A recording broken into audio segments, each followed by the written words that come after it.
Hi dear friend, आप सभी देख रहे हैं सॉइल मैकेनिक्स। और सॉइल मैकेनिक्स में हम सभी आज ये जो चैप्टर चल रहा है वो चैप्टर नंबर 4 है कंपैक्शन। और कंपैक्शन का आई थिंक मेरे ख्याल से ये लेक्चर नंबर 3 है।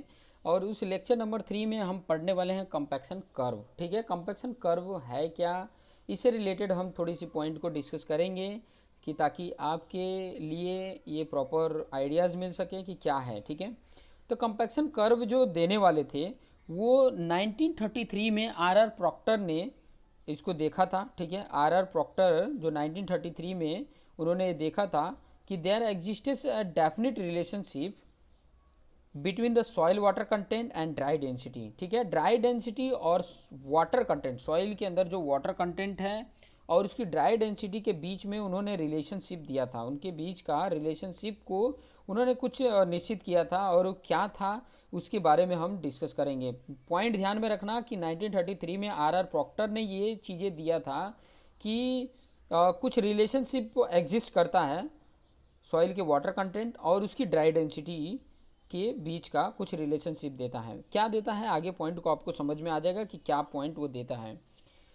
यहाँ पर दूसरा पॉइंट इंपॉर्टेंट, यहाँ पर क्या बोल रहा है कि soil sample was compacted at different water content in a cylinder of volume 100 CC लेके किया जाता है and dry density are were obtained. ठीक है, वॉल्यूम उसका 100 सीसी लेते हैं, definite water content in a cylinder of volume इतना है and dry density were obtained this. ये फॉर्मूला तो आप सेकेंड चैप्टर में भी आपने देखा था, सेकेंड चैप्टर में कि ड्राई डेंसिटी का फॉर्मूला क्या है, बल्क डेंसिटी अपन 1 प्लस वाटर कंटेंट। ये सारे चीज़ें आपको पता है। और आपको पता है कि बल्क डेंसिटी नेचुरल जो सॉइल है उसका वेट अपन उसका वॉल्यूम। ठीक है, ड्राई डेंसिटी गामा डी को ड्राई डेंसिटी और डब्ल्यू को आप वेट ऑफ सॉइल बोल रहे हैं, वी को वॉल्यूम ऑफ सॉइल जिसका वॉल्यूम कितना है 1000 सीसी है, सेंटीमीटर क्यूब। और ये स्मॉल डब्ल्यू वाटर कंटेंट को रिप्रेजेंट कर रहा है। अभी यहाँ पे देखिए मैं कर्व आपको बताता हूँ, कर्व से आपको काफ़ी कुछ पॉइंट समझ में आएगा। ठीक है, मैंने ये कर्व ड्रॉ किया है, यहाँ पे थोड़ा सा ऊपर कर लेता हूँ। ठीक है, जैसे यहाँ पर आप देख सकते हैं कि वाटर कंटेंट और ड्राई डेंसिटी, देखिए वाई एक्सिस पे मैंने ड्राई डेंसिटी को रिप्रेजेंट किया है और वहीं एक्स एक्सिस पे आप देखोगे तो वाटर कंटेंट को, वाटर कंटेंट परसेंटेज में रखा है। ठीक है, और यहाँ पर मैंने बताया कि देखिए दो कर्व आपको दिख रहे हैं, ए कर्व दिख रहा है और बी कर्व दिख रहा है। नीचे ए कर्व है और ऊपर बी कर्व है। ए कर्व क्या बताता है कि लाइट कंपैक्शन को रिप्रेजेंट करता है।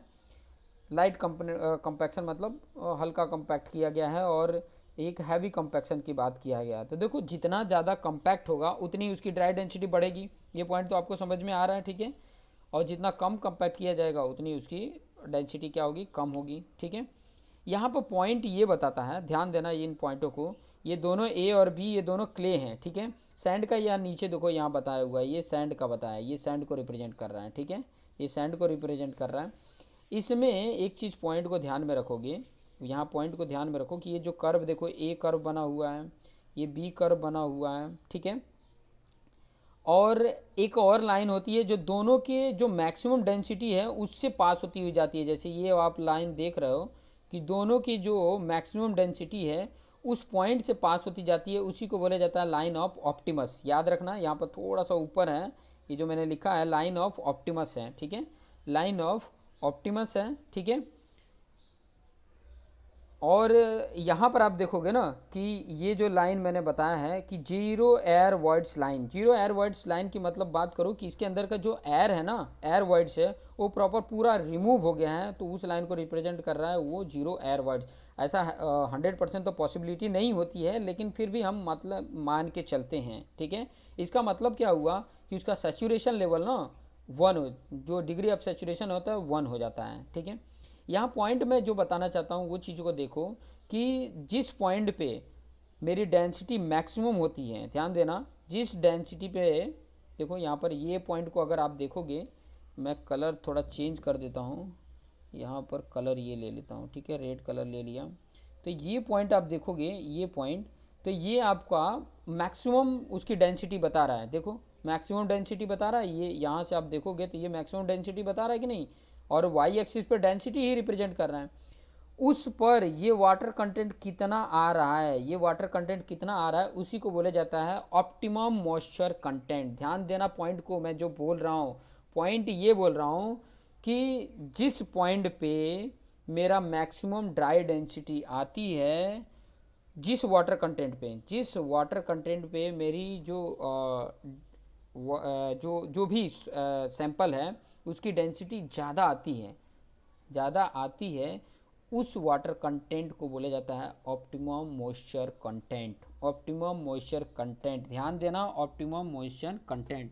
इन सारे पॉइंटों को थोड़ा सा और मैं एक्सप्लेन करके अगर मैं बताऊं, तो ये जो पॉइंट आप देख रहे हैं, ये जो आप कर बनाए हैं ना, देखिए धीरे धीरे क्या हो रहा है कि जैसे जैसे वाटर आपका ऐड करते जा रहे हो वैसे वैसे वो क्या हो रहा है, उसकी डेंसिटी देखो इंक्रीज करती जा रही है।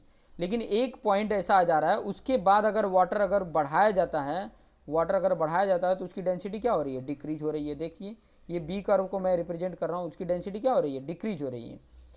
तो जिस वाटर कंटेंट पे उसकी डेंसिटी मैक्सिमम हो जाती है, उस वाटर कंटेंट को ऑप्टिमम मॉइस्चर कंटेंट बोलते हैं। ठीक है, कर्व ड्रॉ करने का यहाँ प्रोसीजर है। देखो पहले तो सॉइल, अगर ड्राई सॉइल है उसमें वाटर को ऐड करते जाते हैं, तो हम मेजर करते जाते हैं हर पॉइंटों पे, तो उसकी डेंसिटी इंक्रीज हो रही है।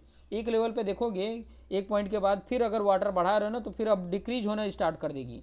मतलब एक पॉइंट पे हमारा मैक्सिमम ड्राई डेंसिटी आ रहा है, जब मैक्सिमम ड्राई डेंसिटी आ रहा है तो उस वाटर कंटेंट को ही बोला जाता है ऑप्टिमम मॉइस्चर कंटेंट। काफ़ी कुछ मैंने इस पॉइंट पे समझा दिया है। चलिए इसके बारे में और कोई चीज़, जितनी पॉइंट मैंने बताया उसको लिख कर भी मैंने बताया है, तो वो चीज़ें भी आपको यहाँ पे समझा देता हूँ। ठीक है, compaction curve is plotted between किसके बीच में है, वाटर कंटेंट के बीच में है और ड्राई डेंसिटी के ऑर्डिनेट के बीच में ये चीज़ें कंपैक्शन कर्व ड्रॉ किया गया है। दूसरे पॉइंट की अगर मैं बात करूं कि it is observe that the dry density increase with an increase in water content till the maximum density is attend. कब तक वाटर कंटेंट ऐड किया जाता है, कि जब तक उसकी ड्राई डेंसिटी क्या हो जाए, इंक्रीज करती रहे। कब तक, जब तक उसकी मैक्सिमम डेंसिटी ना आ जाए। उसके बाद अगर वाटर कंटेंट को इंक्रीज करते हैं, तीसरा पॉइंट वही बोला है, with further increase in water content the dry density decreases. Dry density क्या हो जाएगी, फिर डिक्रीजेज होने लग जाती है। अब उसी पॉइंट पे देखो, एम मतलब मैक्सिमम ड्राई डेंसिटी और ओ मतलब ऑप्टिमम मॉइस्चर कंटेंट, इस पॉइंट को समझा देता हूँ। ठीक है, पहले मैं ऑप्टिमम मॉइस्चर कंटेंट समझा देता हूँ कि ताकि आपका कन्फ्यूजन जो हो वो भी क्लियर हो जाए। क्या बोल रहा है यहाँ पर देख सकते हैं, पहला पॉइंट इसमें क्या बोल रहा है, पहला पॉइंट यहाँ पे देखिए स्क्रीन पे, लॉकडाउन 17 डेज भी बता रहा है, आज का 17 दिन हो गया लॉकडाउन का, ये चीज़ें भी बता रहा था, नोटिफिकेशन आते रहते हैं। चलिए यहाँ पर देख लेते हैं, with increase in water content initially the dry density increase. Obviously जब से जैसे जैसे वाटर कंटेंट बढ़ाते हैं तो इनिशियली क्या हो जाता है कि उसकी जो डेंसिटी होती है वो इंक्रीज करती है एंड बिकम्स मैक्सिमम, और कहाँ तक चली जाती है डेंसिटी, एक मैक्सिमम लेवल तक कर जाती है। आगे अगर उसके वाटर कंटेंट को इंक्रीज करते हैं तो the density, dry density decreases होने लग जाती हैं। ठीक है, तो यहाँ पॉइंट क्या बोल रहा है कि the water content at which dry density is maximum. Dry density क्या हो जाती है, जिस वाटर कंटेंट पे ड्राई डेंसिटी मैक्सिमम होती है, is called optimum moisture content. तो इसका डेफिनेशन अगर OMC का डेफिनेशन लिखना हो तो क्या लिखोगे, the water content at which dry density is maximum is called as a optimum moisture content. Simple definition है, आसानी से लिख सकते हैं। क्या लिखना है, सिंपल सा, जिस वाटर कंटेंट पे मेरी ड्राई डेंसिटी मैक्सिमम हो जाती है उसी वाटर कंटेंट को क्या बोलता है, ऑप्टिमम मॉइस्चर कंटेंट। सिंपल, आसान लैंग्वेज में आपको समझ में आ जा रहा है। ठीक है, कि OMC क्या होता है, समझ में आ गया। ठीक है, अभी MDD जिसको मैक्सिमम ड्राई डेंसिटी बोलते हैं, वो पॉइंट को मैं यहाँ पर समझा देता हूँ। वो पॉइंट क्या बोला है, देखो यहाँ पर मैक्सिमम ड्राई डेंसिटी MDD। ठीक है, क्या बोला है, the dry density corresponding to optimum moisture content is called as maximum dry density. मतलब ऑप्टिमम मॉइस्चर कंटेंट पे, ऑप्टिमम वाटर कंटेंट पे जो ड्राई डेंसिटी आती है वही उसकी क्या होती है, वाइस वर्सा, उसी के अपोजिट लिख सकते हो। ठीक है, जिस ऑप्टिमम मॉइस्चर कंटेंट पे ध्यान देना है, ऑप्टिमम यूज करना पड़ेगा। ऐसे नहीं कि वाटर कंटेंट पे जो डेंसिटी आ रही है वही मैक्सिमम ड्राई डेंसिटी, नहीं, ऑप्टिमम मॉइस्चर कंटेंट पे जो हमारी डेंसिटी आती है उसी को मैक्सिमम ड्राई डेंसिटी बोलते हैं। सिंपल सा।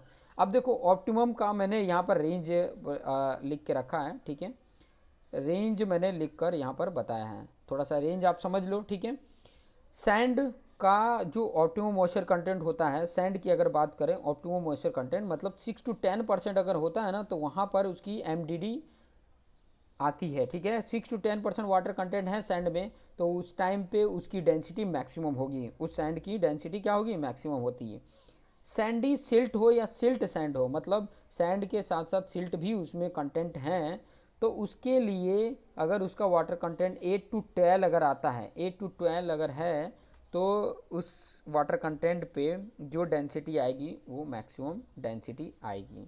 वहीं सिल्ट का 12 to 16%, 12 to 16%। देखिए यहाँ पे सॉइल के पार्टिकल की साइज जैसे जैसे कम हो रही है, उसके वाटर कंटेंट ज़्यादा होने पे, देखिए यहाँ पे बहुत अच्छा कॉन्सेप्ट आपको मिलने वाला है कि जैसे जैसे सॉइल के पार्टिकल कम हो रहे हैं ना, उसमें वाटर का कंटेंट ज़्यादा मात्रा में रहेगा तो उसकी डेंसिटी ज़्यादा होगी। ध्यान देना, ज़्यादा मात्रा है। वैसे वैसे जैसे जैसे सॉइल पार्टिकल्स ज़्यादा होते जा रहे हैं तो उसमें सॉइल वाटर कंटेंट कम रखेंगे, तभी उसकी ड्राई डेंसिटी मैक्सिमम आ जाती है। तो ये पॉइंट भी आपको, क्ले का भी देख लिए 14 to 20% है वाटर कंटेंट।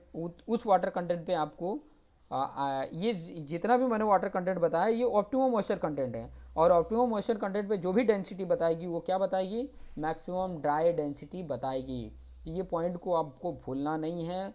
बहुत अच्छा कॉन्सेप्ट लेकर आया कि ताकि आपको, देखो मैंने क्या बताया, कंपैक्शन कर्व इसमें बताया, एमडीडी बताया, ओएमसी बताया। अगर फिर भी आपको समझ में नहीं आया है तो एक बार और वीडियो को रिवाइज करके देख लो, क्योंकि वीडियो फ्री है। तो आप अगर फिर से अगर रिवाइज करके देखना चाहते हैं तो वहाँ से रिवाइज करके देख लो, कि ताकि आपके जो भी कन्फ्यूजन हो वो क्लियर हो सके। ठीक है, नेक्स्ट वीडियो में मैं आपको बताऊंगा कि जीरो एयर वॉइड्स क्या है एंड लाइन ऑफ ऑप्टिमम क्या था। ठीक है, तो उस पॉइंट को भी मैं डिस्कस करूंगा। तो देखते रहिए और अपने जो दोस्त मित्र हैं उनको शेयर करिए, सोशल मीडिया पे शेयर करिए, कि ताकि आपकी एक शेयर की वजह से आपकी बहुत सारे ऐसे दोस्त होंगे जिनको ये बेनिफिट मिल सकती हैं। तो आप देखिए, मैं आपके लिए मेहनत कर रहा हूँ, थोड़ी सी मेहनत आप मेरे लिए कर लीजिए। तो देखते रहिए। Thank you for watching this video.